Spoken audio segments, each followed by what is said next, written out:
Welcome. In this video, I'll show you how to fix NordVPN slow internet. If you want to try NordVPN, you can use the link in the description or pinned comments to get an exclusive deal and discount for your VPN subscription. It is the easiest way to follow this tutorial and protect your devices with NordVPN today. All right, so first up, as you can see here at the very bottom, you'll have all locations. So you can just go ahead and tap on it.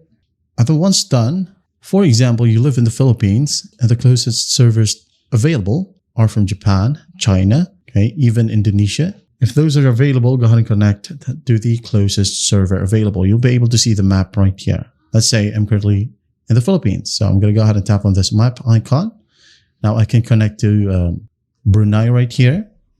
I could also connect to Japan or Taiwan. All right. So make sure that you connect to the closest servers if you don't want to suffer from slow internet. All right.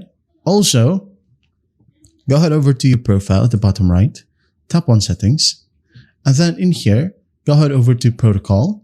Now, instead of using OpenVPN TCP, just go ahead and use the ones from NordVPN itself, which is NordLynx. Okay, you can just go ahead and tap on it and tap on reconnect, wait for it.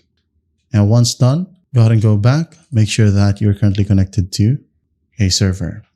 All right, if that still won't work, maybe you have used a server from these sections. Maybe you've used Onion or Double VPN. These two right here normally slows down your internet because it's passing your request from server to server.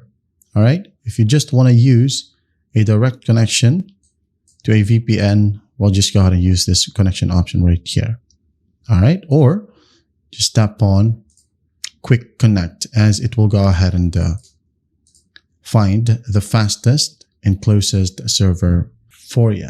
Well, that means if you're currently connected to a faster or closest server, data speeds, all right, will be, of course, faster as well.